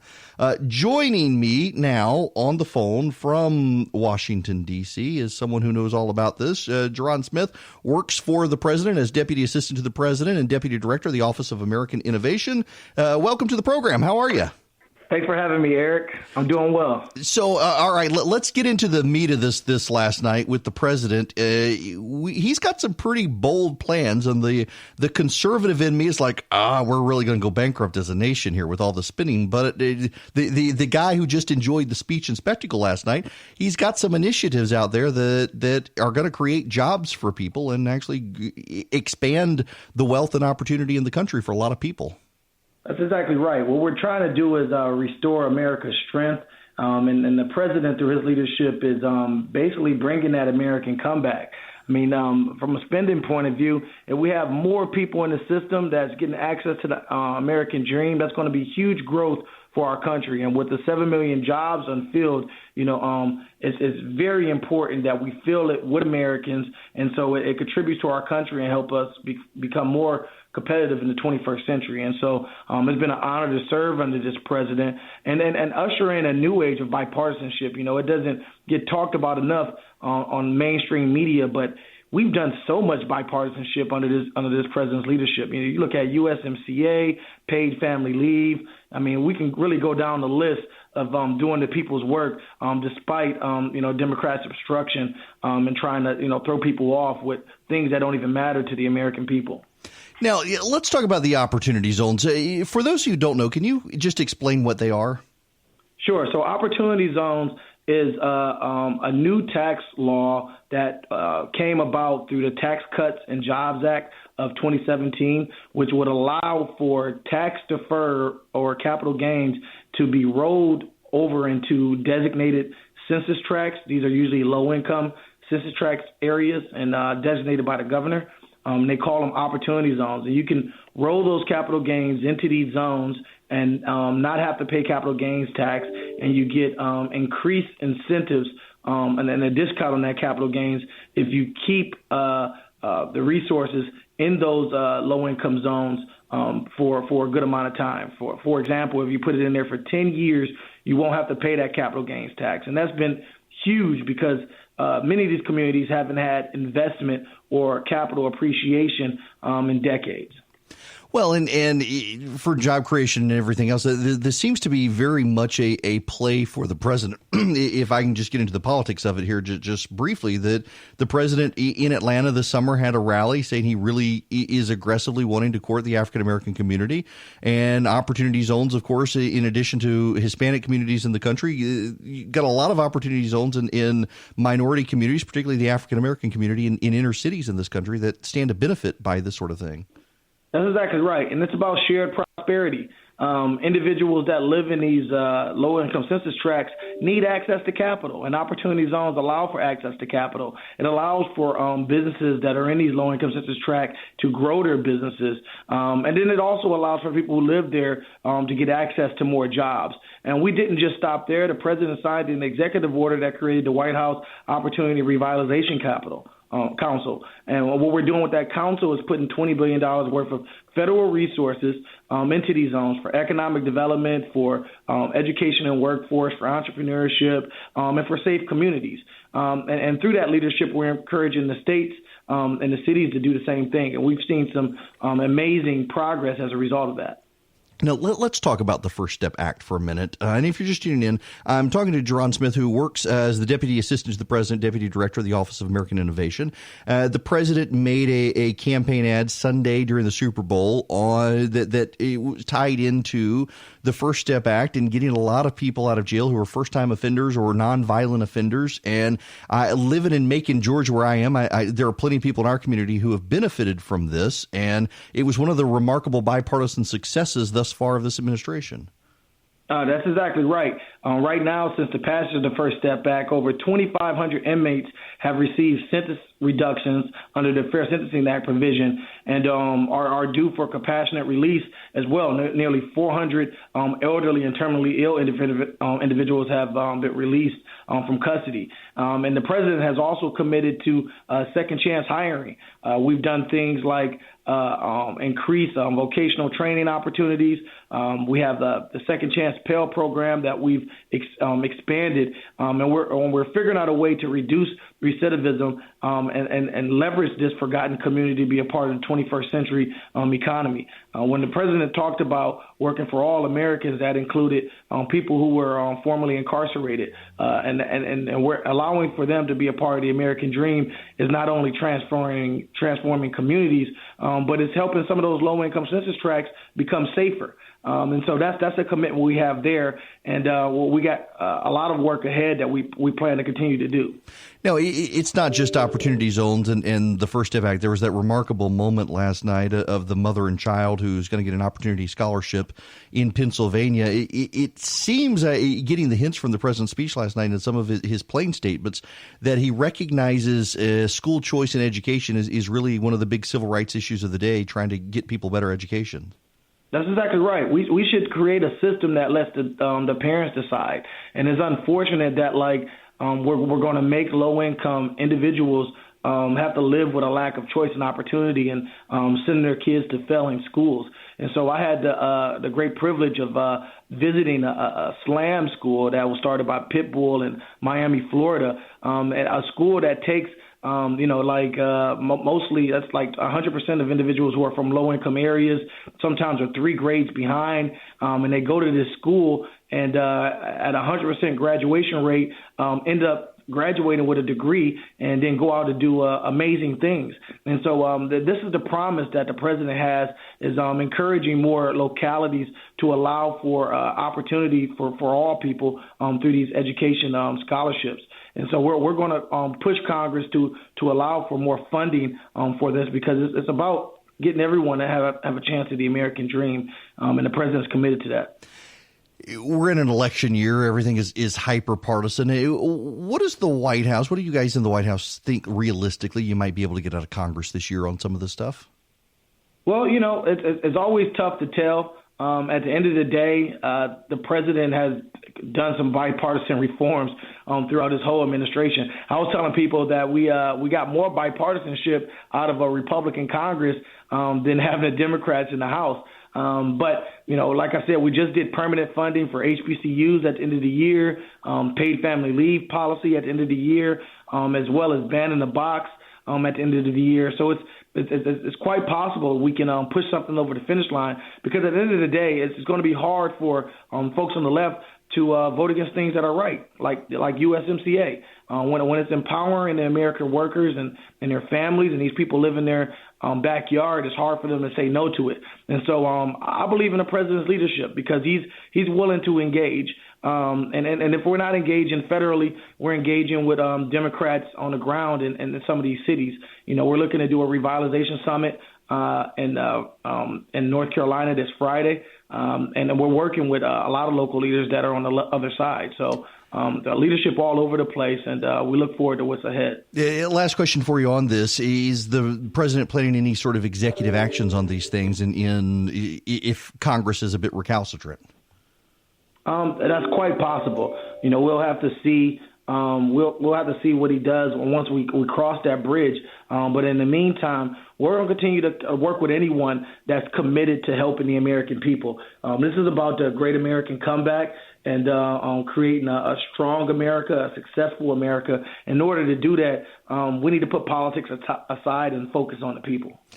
Jerron Smith, thank you so much for stopping by today. I know you got a busy day doing this with a lot of folks, not just us. So thank you very much for your time. Amen. Thank you so much, Eric. Absolutely. Jerron Smith, he is the Deputy Assistant to the President, the Deputy Director of the Office of American Innovation in the White House. What is interesting here is, let me just give you some data. Let me not give you my opinion. Let me actually give you facts. Here's the margin of victory among black voters based on the exit polls. And by the way, the exit polls, don't be skeptical of the exit polls. The exit polls properly adjusted are actually the best benchmark we have in this country of elections, and they do very much hold up. Ask pollsters on the right and the left. You get a lot of fringe people say, oh, the exits are terrible. Well, yeah, the exits are terrible if you only take the basics of the exits. If you actually take the total of the exits, remember the exit polling on Election Day comes out in 3 phases, a morning, an afternoon, and a late evening. And A lot of time what happens is people take the morning and the afternoon, they adjust them, and they say, oh, here's where the exit polls are trending. But Republicans tend to actually vote in the evenings, and so you got to take the entire day's worth of exit polling to get them. That's why they get a bad rap. People forget there are 3 parts to the exit polling. You got to pay attention to them, and so you gotta understand the exits as totality, properly adjusted, are very good. And Barack Obama in 2008 got 91% of the black vote. In 2012, he got 87% of the black vote. In 2016, Hillary Clinton got 81% of the black vote. Now, 81%, and I'm reading from my buddy Logan Dobson on Twitter. Poor guy. I gotta say something nice about him because he's a 49ers fan. 81%, 91%, big wins for Democrats, yes, but another 5 percentage point swing for the Republicans would be 1 million more national votes for the GOP, and the margins matter here. Among demographic groups that only one party or the other wins or loses big, if you can take a group, you win by 55%, to winning that group by 65%, that can be just as consequential as winning a swing demographic that splits evenly. Hillary Clinton was winning all the swing voter groups you could want. She did well in the suburbs and in the battleground counties. But when you look at rural counties, Mitt Romney may have won them by 50%, but Trump was winning them 60 or 70%. Those votes mattered the same. You get 5% of the black vote in this country to shift to Donald Trump, and it can be done. Ron DeSantis did this in Florida. That is how Ron DeSantis is governor of Florida today. And what Trump is doing is largely the Ron DeSantis strategy of trying to divide the black vote, and he only needs 5% of it. He doesn't even necessarily need 5% of it. But if he can get 5% of it, it is going to be remarkable what the president is able to pull off in terms of an electoral victory. And again, this goes back to Van Jones and what he was saying this morning. Let me go full circle on this and play you again the extended portion of what Van Jones had to say on CNN last night, because it actually is remarkably accurate, what he was saying. You'll hear a little swoosh thing in the graphic here, but listen to Van Jones last night. I played this in the first hour at the exact same time, as a matter of fact. Played it at 9:48 this morning, but it is worth hearing this in its entirety, and it is something a lot of Democrats are being dismissive of, and they shouldn't be, and he's right. Well, if I can restructure, building all that up and then messing up my audio routing. Here we go. I think the last 24 hours have been a big wake-up call for Democrats. That's what I think. The Iowa caucus was a debacle, and this was a very strong speech, and it shows what he thinks he needs to do to win. And I think we have to be very clinical about this. I think you're exactly right. He knows he's got to give a lot of red meat to his base, and he gave it. From religious liberty, abortion, all of it, the military, etc. But he's doing something else, and it has to do with how he's going to manage race in this thing. And there seems to be a trade-off between the Latinos and the African Americans. That's what you see. He went hard on the sanctuary city stuff. Mm-hmm. That is very, very disturbing. It turns out sanctuary cities are actually safer than non-sanctuary cities. The Cato Institute, which is libertarian, has come out and said that immigrants are committing less crime. So for some reason he thinks that doubling down on the anti-immigrant piece is a big part of his thing. At the same time, a warning to Democrats. What he was saying to African Americans can be effective. You may not like it, but he mentioned HBCUs. Our black colleges have been struggling for a long time. A bunch of them have gone under. He threw a lifeline to them in real life, in his budget. He talked about that. He talked about the criminal justice reform. He talked about opportunity zones. This school choice, he talked about is a big school choice. issue. Yeah. Listen, wake up. He doesn't have to be effective. Exactly. He has to be effective to move margins in key states. And the thing about it is, and I think that we got to wake up, folks. There's a whole bubble thing that goes on. We say, well, he said S-hole nations, therefore all black people are going to hate him forever. That ain't necessarily so. And I think what you're going to see him do is say, you may not like my rhetoric, but look at my results, look at my record to black people. And if he narrowcasts that, it's going to be effective, which means as we move through this primary process, we've got to pay a lot more attention both to what's going on with the Latino vote. Are we going to get a benefit in terms of having them respond? And with the black vote, is there going to be a split off, especially for black male voters? We got to be clinical about this stuff. We get so emotional about it. That was a warning to us, a warning shot across the bow of Democrats that he's going after enough black folks to cause us problems. It's not just the white suburban voters. He's going after black voters. Yes, he is. And it's obvious. And I do think that Van gets one thing wrong here. I don't think the president's rhetoric necessarily turns off a lot of Hispanic voters. Democrats are convinced he does. I'm not actually aware of polling that shows that the Democrats will actually gain Hispanic voters. There's a baseline for the Democrats when it comes to Hispanic and black voters, and the president just needs to improve those margins. And I think he can on both fronts. And if he can, he becomes a dominant political force headed into 2020. And by the way, that helps the Republicans overall as well, particularly when they're in a fight for the Senate. It matters. One of the things that frustrates me is how many people have willingly been broken by the President of the United States. They've allowed themselves to be broken. They've succumbed to their hatred of the man in a way that poisons themselves. I've got friends of mine who I've got to keep at arm's length now because they have a burning hatred for the president. And as long as I was not supporting him, everything was hunky-dory, and I could occasionally say something nice about him, and they would give me a pass. But I said I'm going to vote for him in 2020. Given him or them, it's obvious for me. I'm going to go with him. And their searing hatred of the man has just polluted their ability to get along with those who disagree with them. And by the way, there are people on the Trump side. Listen, I lost friends after 2016. We had to move our kids. Our kids were in our church's school, and we had to move them to a different school because our kids were being bullied at school because of me saying I wasn't going to vote for the president in 2016. And they lost friends. They actually lost a lot of friends. My son was shoved into the dirt on the playground by a kid because that kid's parents were mad at me. My kids got chased through a store being yelled at by a guy because of me. We had to move them to a different school. It's amazing how the president has this superpower of making other people behave the way they think he behaves, and oftentimes it's overhyped. And I think about that with Rush Limbaugh now, who is a very dear friend, and you do need to know that. And I realize a lot of people in politics say friends, and Rush and I are not the greatest friends, but he's a very dear friend to me. We talk. He has given me a lot of advice over the years. I have filled in for him in the past a number of times, and he's just a wonderful human being. And to see people I know who are conservatives who have long listened to Rush Limbaugh, but oh my goodness, he sold out and he's now a terrible person and on because of Trump. It makes me sad for people who can't seem to be happy because Donald Trump is president. You know, when Barack Obama was president, there were conservatives I know who were in the same boat, who were deeply pessimistic about the country because the president was not the guy they wanted, and they thought he was bad. And it seems to be for a lot of people who politics has supplanted religion, even people who go to church on a regular basis, politics has supplanted God as their religion.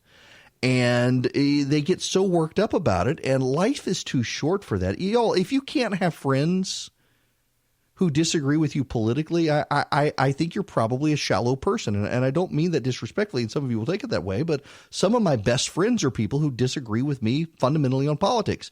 And we get along great because we have so many things in common outside of politics.